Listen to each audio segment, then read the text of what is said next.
Hello, my next gen millionaires. Welcome to this week's live stream.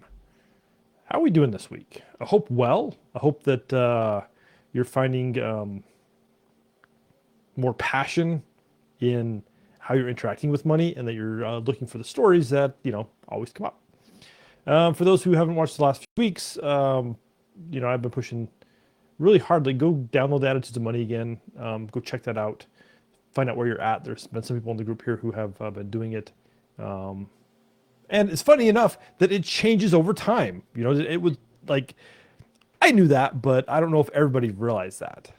But if we do this over and over, right? We're going to shift. That's good because it means that you're changing what the focus is for how you're making money. And what's really those pieces are that cause problems when you are looking at making more in businesses. So if you want to know where you're at, it's a great place to start.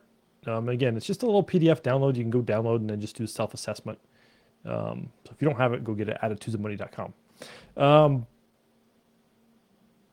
mind just blanked. Anyway, so here's what's happening. So for everybody, and this has been a long time coming, and I just want to put it out here so people can go follow me on YouTube. But if you go to josephmburns.com/YouTube, it will be set up at some point today. You can follow me on YouTube. People have been asking this for a while. There are many people here in the group. I'm finding there are people who I talk to who aren't on Facebook anymore, have left, but still want to follow these weekly live streams I do about money. So if you want to catch them over there, I've uploaded the last year's worth and kind of categorized them a bit.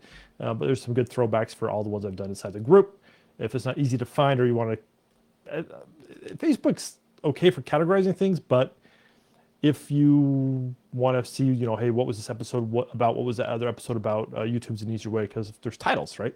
In Facebook, you got to kind of click on the little links and it's a little bit more difficult. So if you're not on Facebook very much anymore and you're catching these, go to josephmburns.com/YouTube and it will take you to my YouTube channel. It's a work in progress, so as time goes on, you'll see it cleaned up a bit. But for now, it's a great place to house things so people can come back and watch later, and you can watch it a little bit more. So I'll get that set up today. So the topic for this week, right? Really what's impacting us and our earning potential, and it's things we're not even aware of. So I've been, my good friend Lynn Hurdle has been doing what she calls On the Matter of Race for, maybe going on 2 years. It's been a while, right, that I've been working with her. And she has these classes. She teaches white people about racism in America. And it's been really eye-opening for me when we look at how racism impacts us on a daily basis and the systemic racism that happens in America. If you're on my newsletter, every second Thursday, I send out a Did You Know series that really talks about the impact of racism and money in the United States. And I was just sitting thinking about what am I going to do for this week's live stream? Because it's important, as I'm looking at the overall thing, when I look at my live stream topics, it's what are the people I'm interacting with struggling with?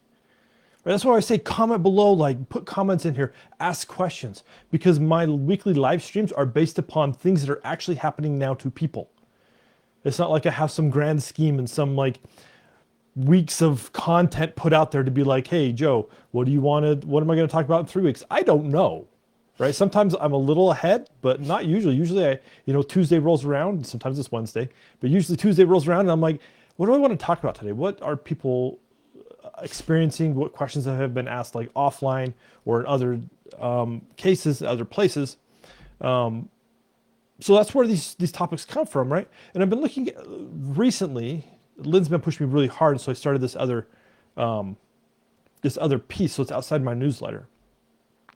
But it's really about looking at the cultural references that we have when it comes to our earning potential and what happens to us when we're asking for money, when we're selling things, when we're even working in corporate. Right? I was on a call literally today where it came up, and mostly women in this group. And it came up about that earning potential, right? And working hard and what was the cultural reference of when you think of hard work? Well, we all have these definitions about hard work, and mine's different than theirs. But then you look at like when they were in corporate, right? Culture says that women even have to work harder to get seen. And even at that, they still don't get paid as much as men. And people can fight me about that. There's plenty of studies done. And I think by now it's been in the news enough, if you're even conscious of this subject, that you'll have realized that that's a real thing. So if we take this one step deeper, I've been doing a lot of research and reading and like how has the cultural impacts of America really limited what we can really make? Right? And this isn't going to be a blanket statement because, again, there's individual cases where people become successful or other people don't, right? And there's some generalizations around classes of people, but for the most part, in America, it comes down to the color of our skin is a big thing, where we grew up, our socioeconomic places. I always talk about relationships. That's another thing that comes up all the time. Our culture, who we hung out with as we grew up, right? What access did we have to different resources? And when we look at these cultural aspects about how it shapes us, it really limits our learning potential. I'm going to say kind of, right? There are systems set up, and when we talk about racism specifically, right, in the Black community in America, there's some very high barriers to entry for what they can accomplish because the systems themselves are really messed up, right? Because when we look at money, when you look at power and the things that people be, they don't want it to change. And that's why I started doing what I even do now, right? This is the crazy part. This is why I started, why Joe started talking about money, because I want to change the way people start talking about it. So as we dive into, the cultural impacts again of what happens, it's kind of what I want you to start thinking about this week. How has my culture impacted what I can make? Have I told that I'm not smart enough? Have I been told that, oh, girls can't do it, guys can do, so I can't ever earn as much? Do I have a story running through my head that says you can't because culture is going to teach us a lot. I remember growing up, especially in the summer times, we lived kind of next door to my grandma. So there was an adult kind of present during the summertime, but for the most part, I grew up in like the early 80s, right? And so I was basically a latchkey kid. My mom would go to work, my dad would go to work. And then in the summertime, we were supposed to stay close to home. But we basically, from the time my mom left to the time when my parents got back home from work, we would basically spend the days outside. And we had, like I said, my grandmother lived close and we had some land. And so we had a fair amount of land we could run on. We'd have friends come over, we'd build forts. We'd build, this one summer in my grandmother's orchard, she had an apple orchard. We built a BMX, little obstacle course where we had jumps and we had I'd laugh about this. We'd built the mud puddle, right, that we had to jump over. We actually fill it full of water. There were some adults not happy about that, but we still had a lot of fun, right? So running around and it's like, that was how I grew up. And it definitely had impact on what I thought was possible because I spent my summers imagining the best version of myself and anything was possible, really. Like we had a few rules, but we were not told no a lot. The few rules we had were we couldn't stray too far from home. We had a lot between where my parents lived, where my grandmother lived, and where her sister lived, and some other land in between there, right, that my grandmother owned. Like we had a lot of roaming. And I look back at that and I had some really cool adventures. And I look back at how, what stories that I created for myself, right? What that little family culture taught me. It started to shape who I was. And those are the stories that I drug through for the rest of my life, right? So when we start looking at the attitudes of money overall, if we take, let's say, boundaries, for example, right? When we start looking at the attitude of boundaries, we're like, what was I taught about boundaries? If I can think back of stories, right? What is going through my brain when I think boundaries? There are a lot of different stories you can have. It's like, was I told that I can't have boundaries? I got to share all my stuff and that I can't say no to anybody? Was I taught that I got to be nice to everyone? Right? What's the culture saying of your own family nucleus area? And that's the most important part. That's where I always start. But then what I also want you to think of, what were the other influences that you had from school, right? Because we spend a fair amount of time in school as kids. If you're part of a religious community, that's important as well because you're spending time with those people. Just your neighborhood as a whole, the hierarchy you have with the kids that you play with. Maybe you didn't have a lot of friends in your neighborhood. That's also another thing. But if we start looking at the cultural perspective that we have, then we can start to understand ourselves better. We can understand how money was influenced by what we did and didn't do, and the stories by which we started to create our own perspective.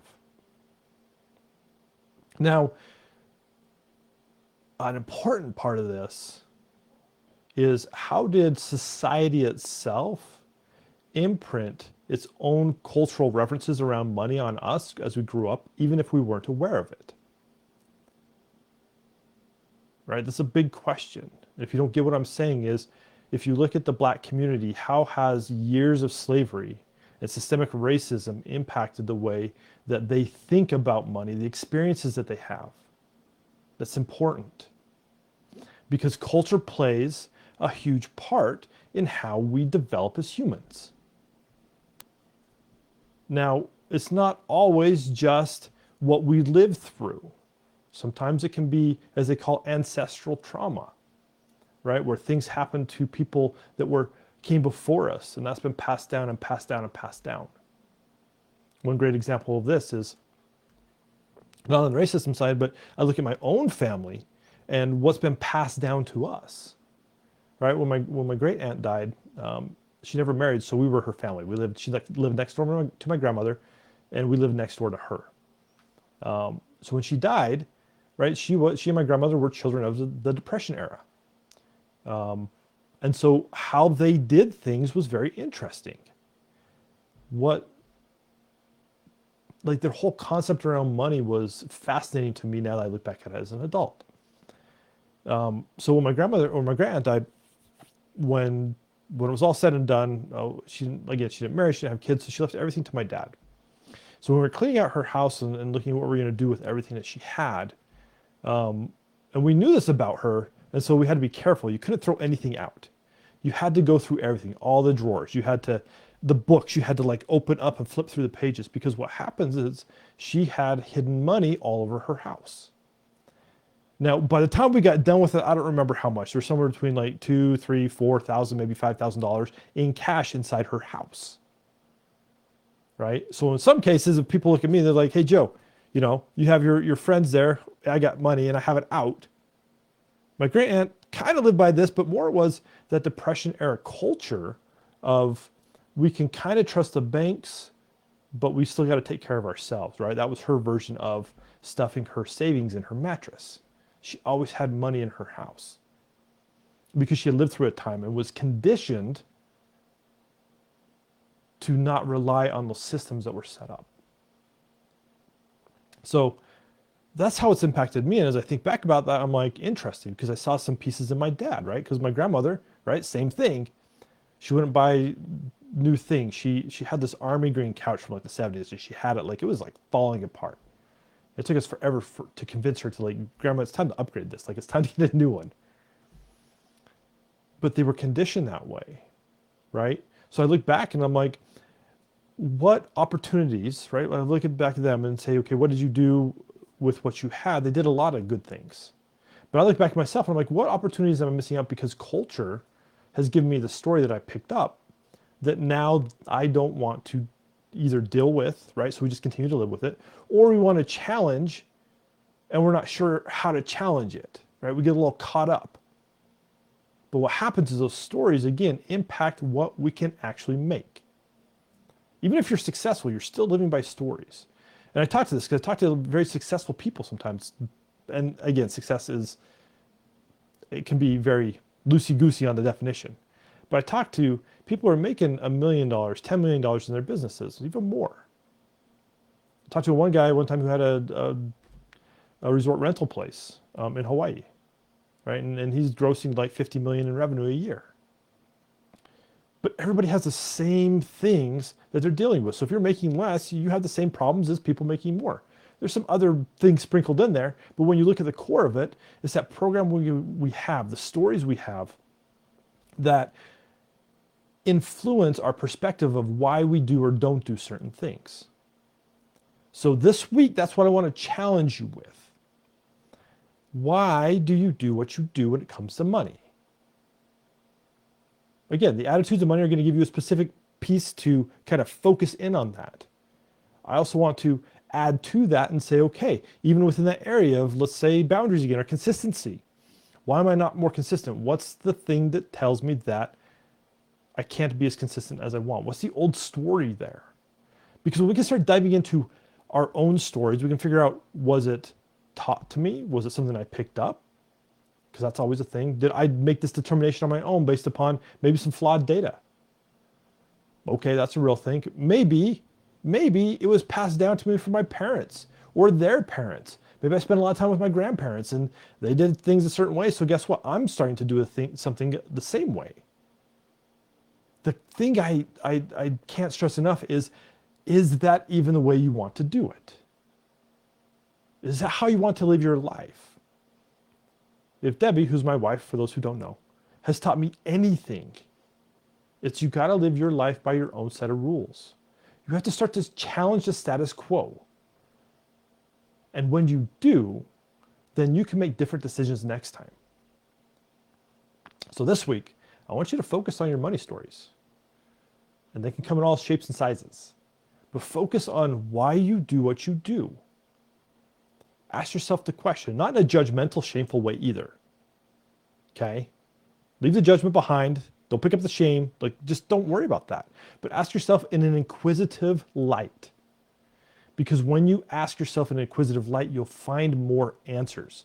You're less judgmental of yourself. You're less, I'd say, harmful to yourself, right? You don't get on yourself as much.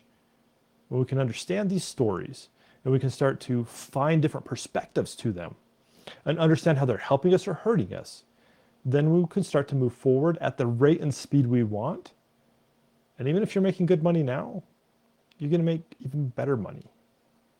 And I know money's not the end goal. The impact that you're going to make will be tenfold what you could have made before. So keep it up, but challenge yourself, right? Challenge yourself this week, because that is what is really holding you back. And figure out, what are the stories you picked up that aren't even yours and don't even make sense? So I'd love to hear your stories. If you have them, drop in the comments. Again, if you want to follow me on YouTube, go to josephmburns.com/YouTube and you can find my channel over there. And you can see the whole gambit of all the things I've talked about for at least probably the last year. So have a great day and we'll catch you next week. See ya. Bye.